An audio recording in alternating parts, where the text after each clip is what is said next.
Watch, we're a group that films the police to prevent police misconduct or violation of people's rights. So we were actually doing that right before we came here. A pretty regular thing for us in our neighborhood. Just cops pulled some folks over in a car and brought the dogs out, at which point we were like, oh, we're going to be here for a minute. So sorry for that, but we have two trainings. This one is called Know Your Rights, and it's on your constitutional rights in dealing with the police. The other training is called How to Cop Watch, and in that we go over more detail about how to safely and legally film the police. And we intend to put on another training soon, the How to Cop Watch, and we'd love to invite you to that. But for this training, we're just going to go over your basic constitutional rights in dealing with the cops. This is rights that apply to everybody in the country. Doesn't matter if you were born here, if you're an immigrant, if you have papers, if you're old, you're young. If you are on U.S. soil, these constitutional rights apply to you. So we're not lawyers, right? We don't give legal advice. None of this training is legal advice. It's just we did our research, and anybody can be self-educated. You can be too, and I hope that the info that we have in this training will help you on your way to that. Now, some people might ask, look, cops break the law, right? We know that cops break the law. They violate people's rights all the time. They do illegal searches. Sometimes they kill people and get away with it. So somebody might ask, knowing that cops break the law, why should I bother to know my rights? And why should I bother to assert my rights? Maybe they'll just violate my rights anyway, right? We believe that the information in this training, knowing and asserting your rights, is your best bet to protect yourself. Whether the cops are going to violate the law or not, it's your best bet to stay out of jail, or if you do get arrested, it's your best bet to protect yourself in court later on, and your best bet to hold crooked cops accountable later down the line. So knowing and asserting your rights is some good power in your corner, whether or not the cops are going to do their job right. Throughout the training, we're going to have pauses to ask questions. If there's anything that you don't understand, feel free to stop us and ask right then. However, there is a period at the end of the training where you can ask longer questions. And if you have anecdotes or things like stories that may have happened to you, we'd ask that you would save that till the end so that we can just plow through this training.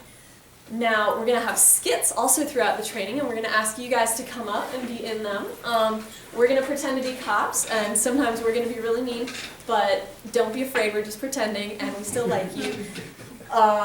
So use the knowledge that you get in this training and you're going to do great. So without further ado, I'm going to hand this over to Marlon. Alright, so there's three key phrases that we're going to be using a lot during this training. And I'm just going to go over them really quickly now so everybody knows what they are. The first one is, am I being detained or am I free to go? Can I get everybody to say that with me? Am I being detained or am I free to go? Second is, I do not consent to a search. I do not consent to a search. And the third is, I am going to remain silent, I want to see a lawyer. I'm going to remain silent, I want to see a lawyer. Now we're going to be getting into the specifics of when and why you use these phrases, but this is basically the complete manual of things that you need to say to the police. So as we go through the training, we'll be explaining what these things mean. For now, let's start with our first skit, in which I am walking through the park, minding my own business, when I encounter a stranger. Let's see what happens. Hey, you. Yeah? Yeah. Do you want to buy some weed? Well, I mean, I don't know you. You could be a cop or something. No, look at me. I'm not a cop. Here, I'll prove it to you. Here, you want to try some? Yeah, like that? Yeah. You smell that? Yeah, totally. That's pretty good, yeah. Yeah, 20 bucks. 20 bucks? Okay. Here you go. Thanks. All right. You're under arrest for buying narcotics from an undercover agent, and you're going downtown. Wah, wah, wah, wah.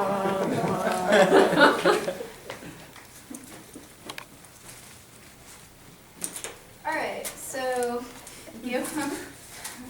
Alright, so what went wrong for Marlon in that sketch? Somebody he didn't know. Yeah. He's getting brought to the cage. Yeah, what assumptions did he make? You did some drugs, okay? That cops can't imbibe drugs or whatever, you know. Absolutely, absolutely correct. Cops can and do lie. Cops can commit crimes and they can participate in planning crimes with you. So, and the belief that you can make an undercover identify themselves as a cop is false. Obviously, it's what makes them effective at being undercovers. It gives us a false sense of security. Let's see, what you see there, do you think that Marlon could probably use an entrapment defense for that? Yes. No, no, actually not. What you just saw was not entrapment. Entrapment is a really difficult defense to use. You'd have to prove that the cop coerced you into committing a crime that you wouldn't have committed otherwise. It's a really tough defense to use, especially if you have like a past record, if you don't look like an squeaky clean angel to the jury. So it's not something that you want to rely on. Let's see, you also just don't have to worry about cops. There's also like informants, undercover. So if you are going to do risky behavior or talk about risky things, you should do it with somebody that you know and trust. And yeah, that's it. Cool. So we're not going to repeat that skit. We're just going to go right into the next one, in which Earthworm here is walking home from the mall late at night. Hey, you, come here. What, me? Yeah. But I didn't do anything. No, you're not in any trouble. I just want to ask you a few questions. Okay. So, there's a lot of graffiti around this area, huh? Yeah, I guess so. Yeah. You don't know anything about that, though, right? Yeah. Oh, you do? No, I mean, yeah, I don't know anything about it. Put your hands up on the wall. But I didn't do anything. Put your hands on the wall. Pat, pat, pat, pat, pat, pat, pat, pat, pat. All right, open your bag for me. I mean, I don't have anything on me. Open the bag. Do I have to? Just open the backpack. Let's see what you got in here. Aha! You want to tell me what this is? Look, my friend borrowed my backpack. I guess it's theirs. I didn't even know that was in there. All right. You seem like a good kid, right? You're not in any trouble. You don't even smoke marijuana, right? Right. You're just carrying this for a friend. You got caught at the wrong place in the wrong time. Right, Okay. exactly. All right, well, you're under arrest for possession of drug paraphernalia. You're going downtown. Wah, wah, wah, wah. So what did I do wrong in that situation? You stopped and talked. I stopped and talked to him. Good. What else? Consent. I consented to a search. Good. What else? Right. I incriminated myself. Right. Good. So there's 3 types of interactions that you can be in with police. They're voluntary conversation, detention, and arrest. And they're different levels of interaction. So for voluntary conversation, that's just a simple conversation between you and a cop. Any cop can approach you and just say, you know, it's a nice day out, isn't it? Or where were you on the night of the 3rd? They don't need to have any reason to be able to justify doing that. However, you're allowed to leave anytime you want. And that's what we recommend doing. Now, detention, that's when you're not free to go. Now, a cop is allowed to detain you if they have what's called a reasonable suspicion that you've committed some crime or that you're about to commit some crime. It's just a legal term, meaning that they have something that they suspect you of that they can say they thought you were up to no good. Now, it can be very vague, but they do have to have something specific. It can't just be like, oh, well, I thought he looked sketchy, or I had a hunch about this guy. It has to be something specific that they can say they thought you were doing. Now, when you're being detained, you're not free to go. However, they can't detain you forever. They can only detain you for a set period of time, long enough to investigate that suspicion that they have. After that, they have to let you go or else arrest you. Now, the point of detaining you is to figure out enough evidence to make that arrest, right? They're not detaining you just because they want to spend time with you. So the best way for them to get that evidence is something that you tell them, that you inadvertently say that you didn't realize was going to give them that evidence that they needed to arrest you. So in detaining you, they're trying to talk to you and get information out of you in hopes that you can give them something that they need. Now, when you're being arrested, everybody knows what that means. You're going downtown, you're getting your fingerprints taken, you're getting booked, that whole bit. Now, in order to arrest you, they need a higher bar of suspicion than that reasonable suspicion that they needed to detain you. In order to arrest you, they need some solid evidence, and the legal wording is called probable cause. They need solid evidence that you've committed some crime. Now, how do you know in any given situation with the cop whether you're being in a voluntary conversation, detained, or arrested? How do you figure that out? Ask. Good. And what do you ask? Am I being detained? Perfect. All right. And you may need to ask this multiple times, right? Because the cop may be cagey about it, may not just bust out with like, well, you're actually not being detained, but I'd really rather you stay and talk to me as long as I want you to. And they may pretend not to hear, or they may pretend to get angry, or so on and so forth. So you do need to be kind of assertive with this and just keep asking if you're being detained until you actually are free to go, at which point you what? Go. And even if you are being detained, remember, they eventually have to let you go, right? They can detain you for a set period of time, and that period varies from place to place, but it's never going to be days. It's going to be like an hour or 2 hours, right? So they can't detain you for a really long time. So if you do get detained, keep asking, am I free to go now? Am I free to go now? You know, every little while, because they may hit a limit that, you know, they have to let you go by. And they may not just tell you that. So keep asking and do be assertive about this. Now, like I said, the reason that they're trying to detain you or they're trying to talk to you is in order to gather evidence against you, in order to bring it up to the next level, to make that arrest. So, and the best way for them to get that is something that you tell them. So what we say in the training is the best thing to say to cops is nothing at all. And that's probably the most important lesson. If you take nothing else away from this training, at least remember, don't talk to the cops. Don't talk to the cops. Don't talk to the cops. You don't have to talk to the cops, and you shouldn't talk to the cops. And when we say this, we mean don't talk to them at all, right? Like not so much as like, oh, it's a nice day out. Now, there's one exception to this rule. If you are being detained, and how do you know if you're being detained? Yes. If you're being detained, you have to identify yourself to the police.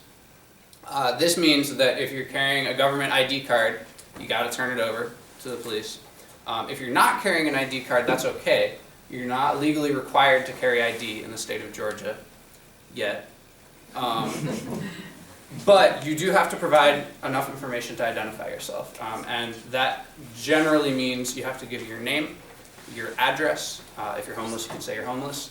And maybe your date of birth, but nothing more than that, right? Name, address, date of birth is more than enough information to identify you.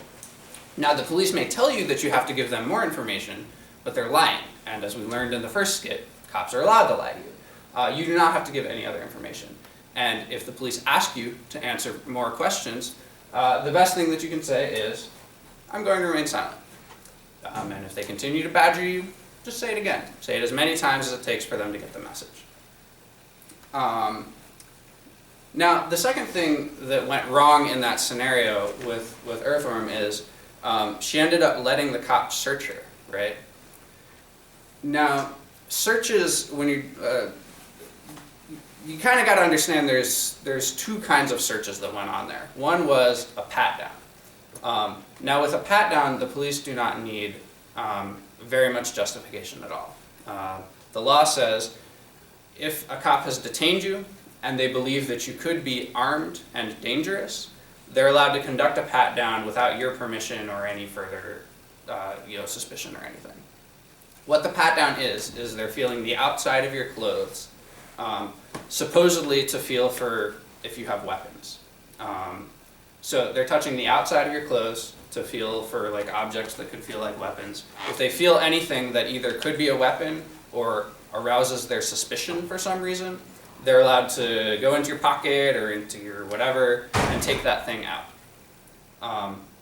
It's different from a full search, right? They're not allowed to just stop you and start rifling through all your pockets and your bags and you know, in your jacket and everything. It's touching the outside of your clothes to feel for stuff. For anything beyond a pat-down, they generally need either probable cause, some kind of evidence that, you know, like some kind of justification to arrest you or search you further, or they need your consent. And consent is usually what the cops are looking for. Question? Yeah, if you have like cell phone, keys, wallet in your pockets and they feel those, can they say, oh, I think there's a weapon in your pocket, that's a wallet, and like pull it all out? Or? It's a gray area. That's something for your lawyer to work out later, right? Probably they shouldn't be. Will they? Maybe. But yeah. But for anything further than a pat-down, they generally need your consent. And what that means is that the police did not have the right to search you. They had no legal authority to conduct a search, but they're asking you to waive your right against searches and allow them to search you anyway. They're asking for your consent, basically. But the problem is, consent with the cops is a slippery thing. They're not going to come to you and ask you like, excuse me, ma'am, I would like to conduct a search. Will you grant me consent to do so? Nah. They're going to come and they're going to say something like, you don't mind if I take a look in that bag, right? Now, how do you answer that question? I do not And not consent to a search. Exactly. Because if you say no, does that mean, no, I don't mind, go ahead and look in the bag? If you say yes, does that mean, yes, you can search my bag? Cops are going to interpret your answer however is most convenient for them to go ahead and do a search. And that's why they're going to ask those questions in clever ways, right? That like make you not even realize what you're agreeing to. So whenever the question of a search comes up, say this. Sounds kind of goofy, sounds kind of lawyerese, but I do not consent to a search makes it very clear that you're not agreeing to be searched. And again, even with a pat-down, even if you think that they may have a justification or you're not sure if they're allowed to be searching you or not, still say